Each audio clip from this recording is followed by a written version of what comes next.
Here on ESPN, colossal breaking news from our Adam Schefter. The Dallas Cowboys are trading linebacker Micah Parsons to the Green Bay Packers, who have already reached terms on a 4-year, $188 million contract, $120 million of which are guaranteed. Parsons becomes the highest paid non-quarterback in the NFL. Sam Acho, your reaction? Green Bay is in a win-now mentality. You have a 26-year-old outside linebacker who had 52.5 sacks in his first 4 years, combined with Rashawn Gary on the other side, who also was a dominant 27-year-old pass rusher. And then on the offensive side of the ball, Jordan Love, 26 years old as well. Young talent, win now, great move for the Green Bay Packers. This certainly puts the Packers in contention now for a Super Bowl or a long run throughout the playoffs. But for the Dallas Cowboys, I just can't understand how you make this trade. I mean, this guy is a benchmark in your franchise. I understand you pay CeeDee Lamb, you pay Dak Prescott. Those guys can put up points.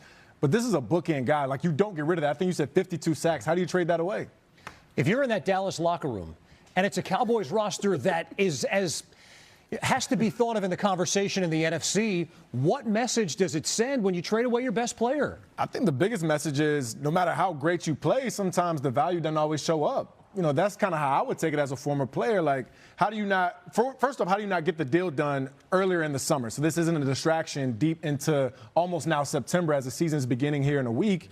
So that would be my biggest thing. As great as you play, look, anybody can be had at this point. Anybody can technically be cut and let go from this team. Yeah, if I'm a player in that locker room, I'm looking at Jerry Jones like, dude, what are you doing and why? Yeah. Like, we have one of the best players, best young players in the entire game, yet you're trading him away when we have an opportunity to win. And so if I'm in that locker room now and I'm looking and I'm seeing what's happening, I'm extremely frustrated if I'm a Dallas Cowboy. And we're waiting to get the particulars on what Green Bay is giving up. It's got to be a fortune in return. It would have to be multiple first-round picks. Yeah. I'm reminded of when Green Bay got Reggie White in the prime of his career. It's a Packers team, Sam, that is going for it. And that's what some of the conversation has been. You think about some of the playoff caliber teams that could have traded for Micah Parsons, and Green Bay was the first team on that list. There are other teams that maybe could have used them, but they're not in a win-now mentality. And talk about the impact that Reggie White was able to make. I think some people think that Micah Parsons could have maybe not the same level of impact, but very similar. Yeah. It's just, I'm still kind of flabbergasted, if I'm being honest with you. I just did not expect this to happen. I thought at some point, once you saw T.J. Watt and Myles Garrett, these guys get paid throughout the offseason. You thought maybe Micah was the next guy in line. Just didn't happen there in Dallas. I will say this. There was conversation of people saying, okay, someone's going to call Micah Parsons bluff. Right. Micah Parsons wasn't bluffing. His agent, David Mulugeta, wasn't bluffing as well.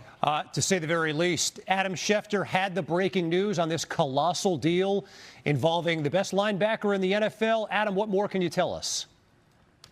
Kevin, this is a huge, mammoth-sized blockbuster trade that just went down within the last hour. The Dallas Cowboys are trading Micah Parsons, a 4-time Pro Bowl selection who's had over 12 sacks in each of his first 4 seasons, to the Green Bay Packers in exchange for 2 first-round draft picks and defensive tackle Kenny Clark. The deal has been made. Micah Parsons is being paid in Green Bay. Week 4 of the season, we have the Cowboys versus the Green Bay Packers, and the Dallas Mavericks made one of the big blockbuster trades in the NBA back in February, only to be followed up by the Dallas Cowboys in August, trading away another young cornerstone piece that they had made no progress on with a new contract, that there were no negotiations in recent months. Jerry Jones was disappointed in the fact that he felt like he had an agreement in late March with Micah Parsons that would pay him $40.5 million a year on average. The two sides never negotiated after that. Micah Parsons never practiced this summer. He had back tightness that he went to get a second opinion on in California, and there were people who said that Micah Parsons didn't have leverage, but his agent David Mulugeta did have leverage. He had the leverage of Parsons' talents in talking to other teams, and the Packers were highly interested all along, so much so that they were willing to pay him more than any other non-quarterback in NFL history ever has been made. And we have another blockbuster trade 1 week from when the Dallas Cowboys will be playing the Philadelphia Eagles 1 week from tonight on Thursday Night Football. There is a trade that has sent ripples across the National Football League. Adam Schefter. He made the deal, he made the decision, and now he's got to live with it. Here's what will make those fans shut up. Much like in Dallas with the Mavericks, when they're going to be pretty darn good next year. You know what will make them shut up? If Dak Prescott goes out and beats the Eagles next Thursday, if Dak Prescott throws for 4,800 yards and 40 touchdowns and they're winning the division, that'll make those fans shut up. But for right now, Jerry Jones doesn't care what those fans say. The only thing that matters to Jerry Jones is trying to win, and this is not a decision, by the way, that I think is actually moving in that direction, and making money. And he does a great job of making money, and now he's got to do a better job of getting this team to win. One, they're just and a I would documentary. say, Go ahead, JJ. JJ. Well, and I would also say, and I completely, almost 100% agree with what Pete just said.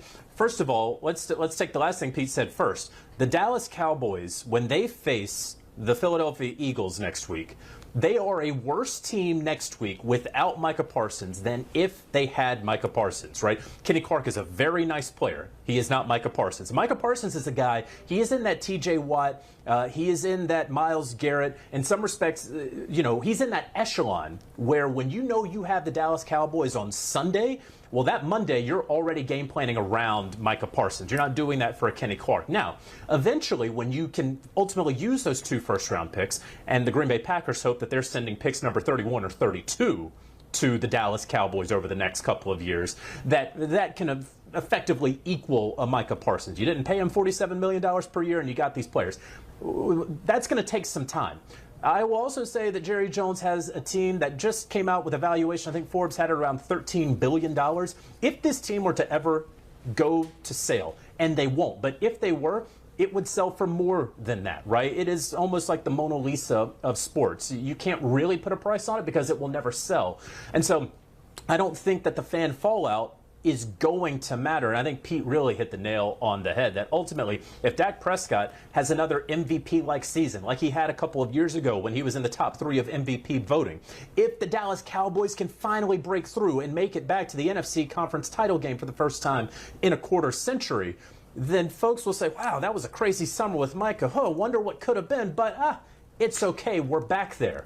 But they just are not as good, and I don't think their odds will be as good of getting back there without Micah Parsons. Yeah, JJ, I didn't mean to get you in there, but to cover you there, I just was saying there was a documentary about the good old days, and maybe they'll have a new one given all the Micah Parsons drama that we've seen. Pete, there's one thing, I don't know if you tackled it, what JJ was sort of elaborating in terms of how incrementally the records were happening at 40 and change, in 40 and 41, that is. What does it tell you that Micah Parsons got 47, which is well clear of the previous record?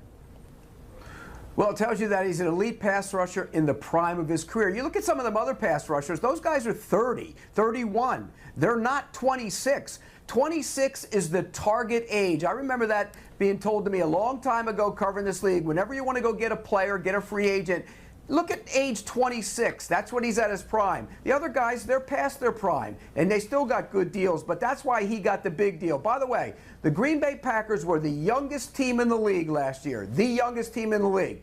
Those guys all played a lot of football last year, and the one-year guys are now in their second year. The second-year guys are now in their third, and now you add a 26-year-old elite pass rusher. I'll tell you what, Green Bay, they got to be thrilled today.